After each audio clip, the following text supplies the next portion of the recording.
I bid you all good morning, good evening, and good night, wherever you may be watching this transmission. It is I, Mike Martins. Thanks for joining me, broadcasting from Merritt, British Columbia. Okay, guys, it's time for a COVEY update. We're going to hit the United States right now. We did Australia the other day when we did Canada.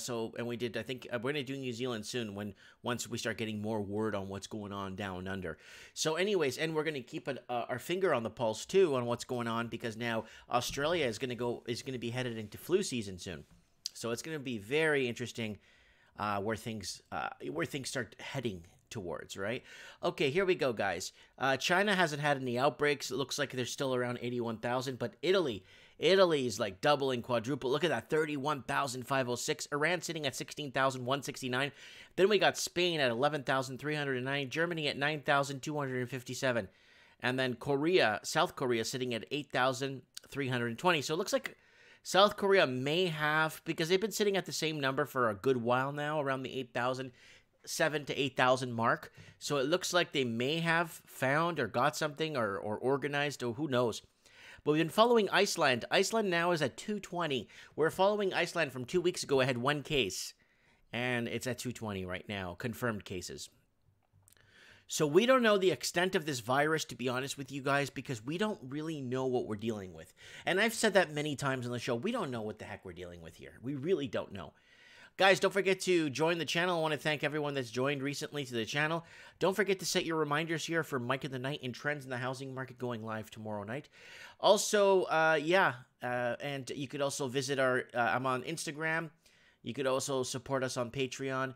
And you could send me show tips on my Facebook right here if you want to send me show tips, or you could shop Mike Martins. Guys, if you want to send show tips, top of the channel, Facebook link right here. All right, let's move on to what's going on. A fiasco in the making as the COVEY pandemic takes hold. We are making decisions without reliable data. There you go. This little summary, that little introduction right there of this article is basically telling us what we're like. Right there, here we go. A fiasco in the making. Okay, as the COVEY pandemic takes hold. So now a lot of us are caught in the grips of this. Whether you can't get toilet paper, or whether you have too much toilet paper, or whether you got into a scrap to get toilet paper, or whatever the case may be, we're all caught in this grip somehow, somewhere. We are making decisions without reliable data. And that's the scary part. We are not making... We're not clear. We're not clear. We're not understanding. We don't know. Intelligence is important. What we know is important, right? We don't know what we're dealing with. That's the problem.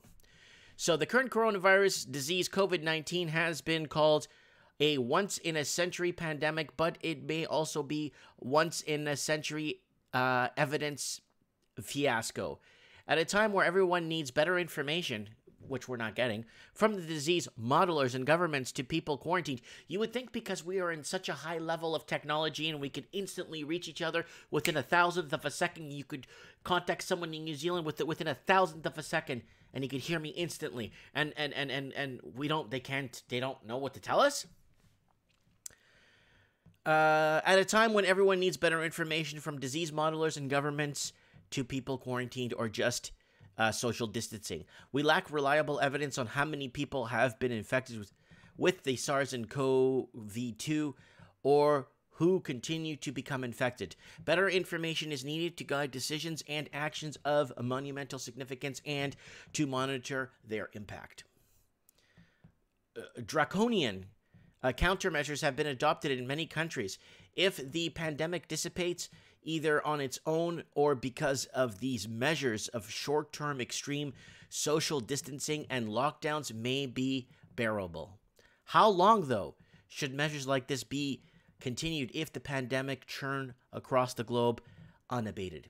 How can policymakers tell if they are doing more good than harm? Now, that's the main question no one's asking. Why? Because we don't know what we're dealing with. So they might as well say, hey, let's take care of this now, or do what we got to do now. You know, like in the state of Illinois, like they're going to actually start confiscating land, private property, to help combat COVEY. And they stopped the sale on guns and alcohol to help with COVEY. Vaccines or affordable treatment may take months or even years to develop and test properly, given such timelines. The consequence of long-term lockdowns are entirely unknown. The data collected so far on how many people are infected and how the epidemic is evolving are utterly unreliable. Again, we're still working off models from China, because China is several months ahead of us. We don't know what we're dealing with China, because China, obviously, I know they always tell the truth about everything, and they never lie. And they've never lied, right?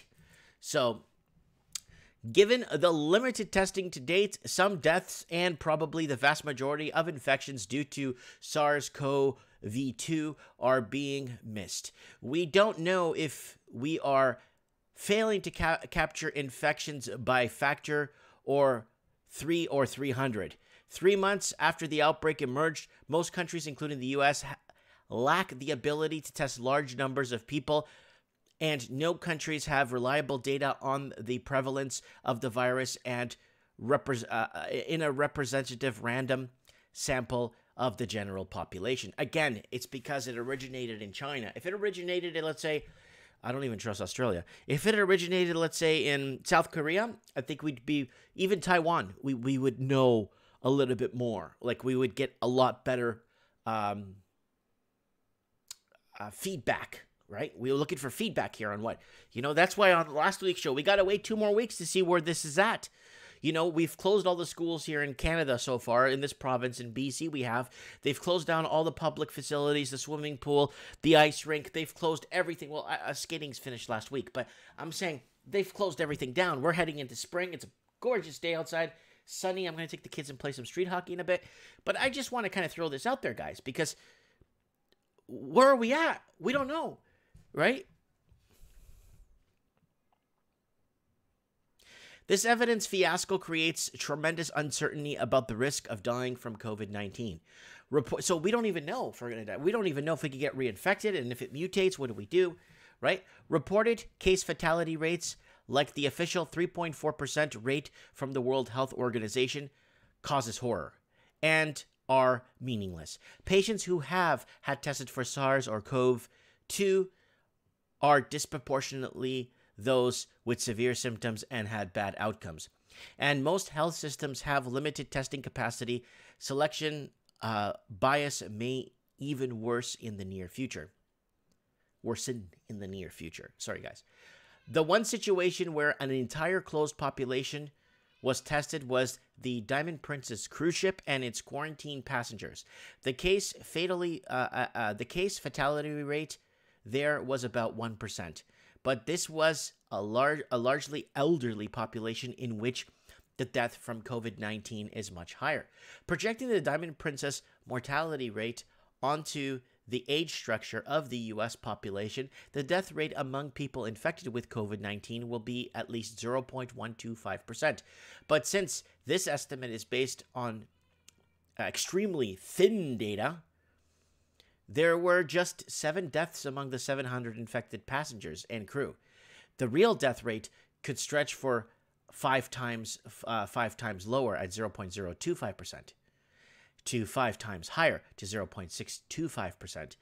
It is also possible that some of the passengers who are infected might die later, and that tourists may have different frequencies of chronic disease, a risk factor for worse outcomes with SARS or CoV-2 infection than the general population, adding these extra sources of uncertainty. Reasonable estimates for the case fatality ratio in a general U.S. population vary from 0.5 to 1%. So these mild coronaviruses may be implicated in several thousands of deaths every year worldwide.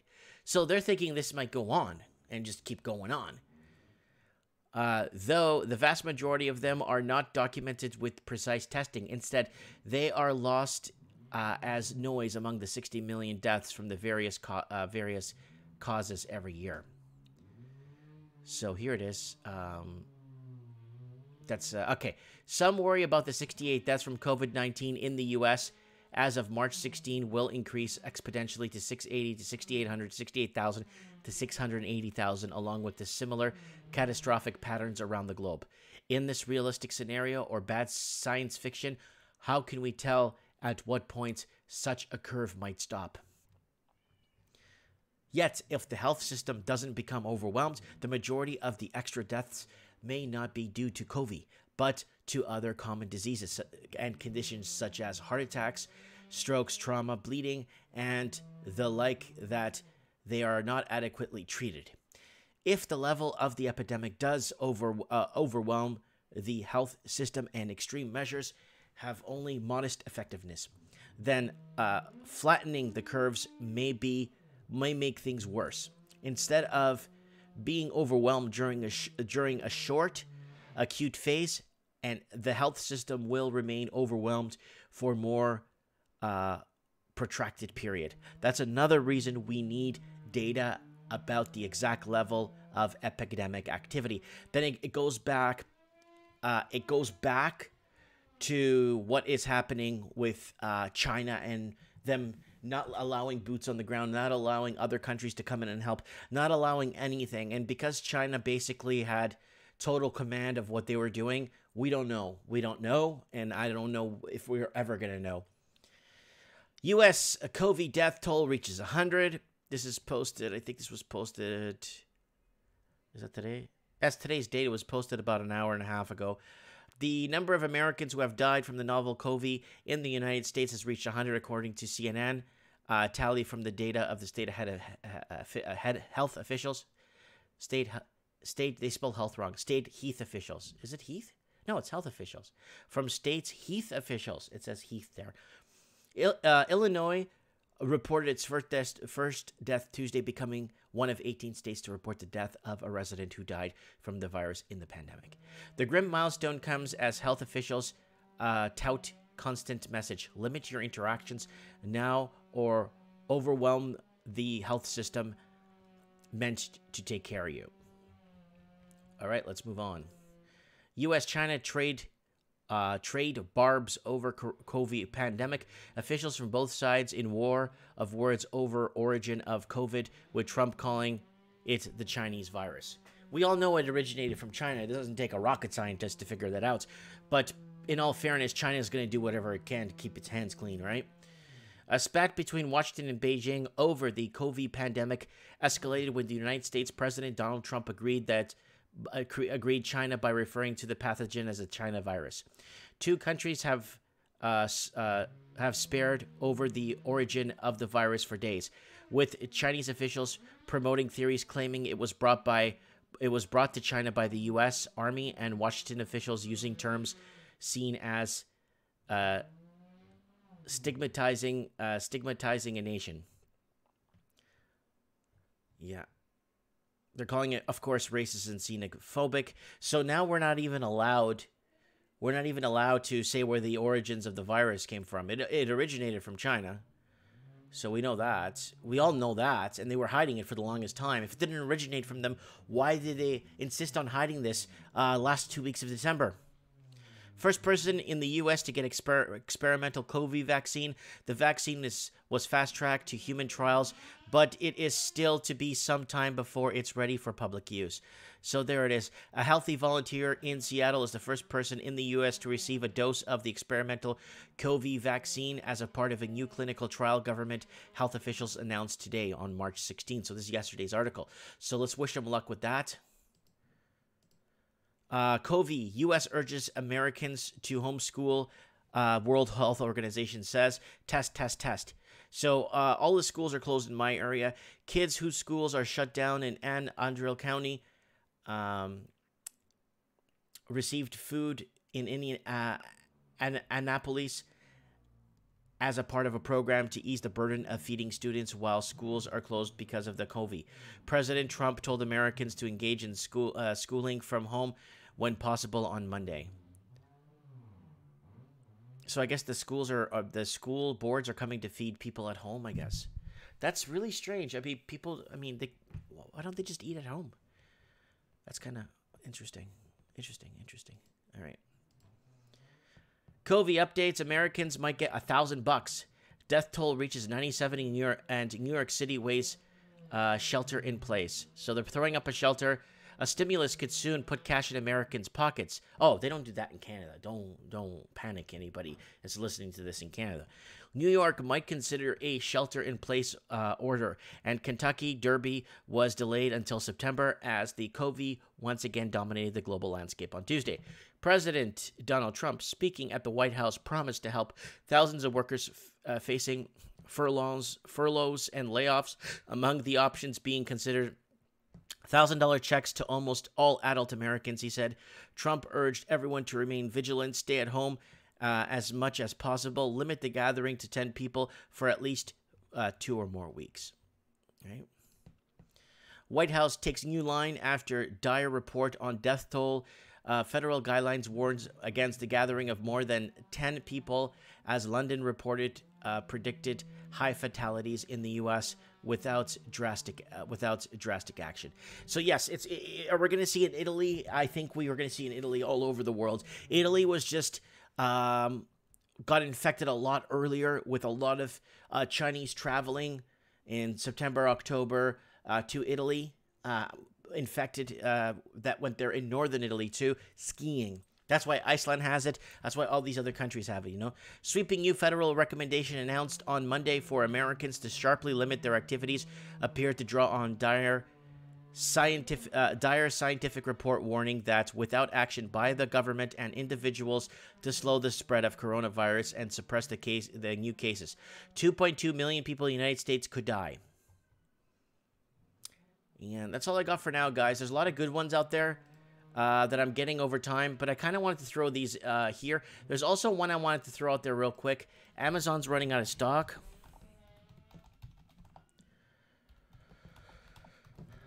Probably on,